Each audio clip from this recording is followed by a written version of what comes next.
ನೌಕಾಪಡೆಗಾಗಿ 26 Rafale ಎಂಜೆಟ್ಗಳಿಗಾಗಿ ಫ್ರಾನ್ಸ್ನೊಂದಿಗೆ ರೂ.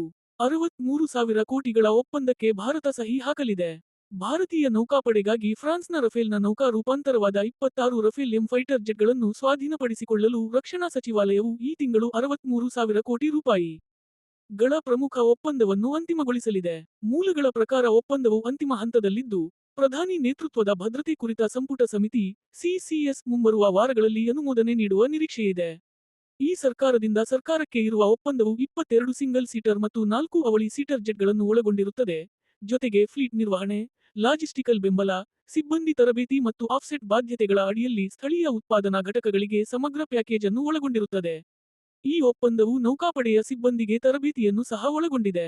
ಒಪ್ಪಂದಕ್ಕೆ ಸಹಿ ಹಾಕಿದ ಸುಮಾರು 4 ವರ್ಷಗಳ ನಂತರ ರಫೇಲ್ ಎಂಜೆಟ್ಗಳ ವಿತರಣೆ ಪ್ರಾರಂಭವಾಗುವ ನಿರೀಕ್ಷೆಯಿದೆ. ಭಾರತೀಯ ನೌಕಾಪಡೆಯು 2029 ರ ಅಂತ್ಯದ ವೇಳೆಗೆ ಮೊದಲ ಬ್ಯಾಚ್ ಅನ್ನು ಸ್ವೀಕರಿಸುವ ಸಾಧ್ಯತೆಯಿದೆ. 2031 ರ ವೇಳೆಗೆ ಸಂಪೂರ್ಣ ಆದೇಶ ಪೂರ್ಣಗೊಳ್ಳುವ ನಿರೀಕ್ಷೆಯಿದೆ. ಈ ಮುಂದುವರಿದ ಯುದ್ಧ ವಿಮಾನಗಳು ಭಾರತದ ವಿಮಾನವಾಹಕ ನೌಕೆಗಳಾದ ಐಎನ್ಎಸ್ ವಿಕ್ರಮಾದಿತ್ಯ ಮತ್ತು ಸ್ವದೇಶಿ ಐಎನ್ಎಸ್ ವಿಕ್ರಾಂತ್ನಿಂದ ಕಾರ್ಯನಿರ್ವಹಿಸಲಿದ್ದು, ಹಳೆಯದಾದ ಮಿಗ್-29ಕೆ ನೌಕಾಪಡೆಯನ್ನು ಬದಲಾಯಿಸಲಿವೆ. ವಾಹಕ ಆಧಾರಿತ ಕಾರ್ಯಾಚರಣೆಗಳಿಗಾಗಿ ನಿರ್ದಿಷ್ಟವಾಗಿ ವಿನ್ಯಾಸಗೊಳಿಸಲಾದ ರಫೇಲ್ ಎಂ, ಬಲವರ್ಧಿತ ಲ್ಯಾಂಡಿಂಗ್ ಗೇರ್, ಅರೆಸ್ಟರ್ ಕೊಕ್ಕೆಗಳು ಮತ್ತು ಶರ್ಟ್ ಟೇಕ್ ಆಫ್ ಆದರೆ ಅರೆಸ್ಟೆಡ್ ರಿಕವರಿ (STOBAR) ಕಾರ್ಯಾಚರಣೆಗಳನ್ನು ನಿರ್ವಹಿಸಲು ಬಲಪಡಿಸಿದ ಚೌಕಟ್ಟನ್ನು ಹೊಂದಿದೆ. ಇದು ವಾಹಕಗಳಿಂದ ವಿಮಾನಗಳನ್ನು ಉಡಾಯಿಸಲು ಮತ್ತು ಚೇತರಿಸಿಕೊಳ್ಳಲು ಬಳಸುವ ವಿಧಾನವಾಗಿದೆ.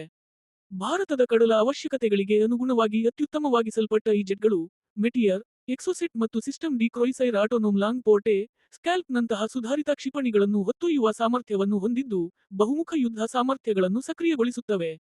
ತನ್ನ active electronic scan array (EESA) radar ಮತ್ತು ಸ್ಪೆಕ್ಟ್ರಾ ಎಲೆಕ್ಟ್ರಾನಿಕ್ ವಾರ್ಫೇರ್ ಸೂಟ್ನೊಂದಿಗೆ, ರಫೇಲ್ ಎಂ ಅತ್ಯುತ್ತಮ ಗುರಿ ಪತ್ತೆ, ರಹಸ್ಯ, ಬದುಕುಳಿಯುವಿಕೆ ಮತ್ತು ಎಲೆಕ್ಟ್ರಾನಿಕ್ ಪ್ರತಿಕ್ರಮಗಳನ್ನು ನೀಡುತ್ತದೆ. ಇದು ಮ್ಯಾಕ್ 1.8 ವರೆಗಿನ ವೇಗವನ್ನು ತಲುಪಬಲ್ಲದು, 1850 ಕಿಮಿಗಿಂತ ಹೆಚ್ಚಿನ ಯುದ್ಧ ವ್ಯಾಪ್ತಿಯನ್ನು ಹೊಂದಿದೆ ಮತ್ತು ವಿಸ್ತೃತ ಕಾರ್ಯಾಚರಣೆಯ ಸಹಿಷ್ಣುತೆಗಾಗಿ ಗಾಳಿಯ ಮಧ್ಯದಲ್ಲಿ ಇಂಧನ ತುಂಬುವ ಸಾಮರ್ಥ್ಯವನ್ನು ಹೊಂದಿದೆ. ರಫೇಲ್ ಎಂ ಸ್ವಾಧೀನದ ಜೊತೆಗೆ, ಭಾರತವು Mazagon dock shipbuilders limited (MDL) ಮತ್ತು ಫ್ರಾನ್ಸ್ನ ನೇವಲ್ ಗ್ರೂಪ್ನ ಸಹಯೋಗದೊಂದಿಗೆ ಪ್ರಾಜೆಕ್ಟ್ -75 ಅಡಿಯಲ್ಲಿ 3 ಸ್ಕಾರ್ಪಿನ್ ವರ್ಗದ ಜಲಾಂತರ್ಗಾಮಿ ನೌಕೆಗಳನ್ನು ನಿರ್ಮಿಸಲು ಯೋಜಿಸಿದೆ. ಈ ಜಲಾಂತರ್ಗಾಮಿ ನೌಕೆಗಳು ಭಾರತದ ನೀರೊಳಗಿನ ಯುದ್ಧ ಶಕ್ತಿಯನ್ನು ಹೆಚ್ಚಿಸುತ್ತವೆ ಮತ್ತು ನೌಕಾಪಡೆಯ ದೀರ್ಘಕಾಲೀನ ಖರೀದಿ ಯೋಜನೆಗಳಿಗೆ ಪೂರಕವಾಗಿರುತ್ತವೆ, ದೇಶದ ರಕ್ಷಣಾ ಸಾಮರ್ಥ್ಯಗಳನ್ನು ಮತ್ತಷ್ಟು ಹೆಚ್ಚಿಸುತ್ತವೆ.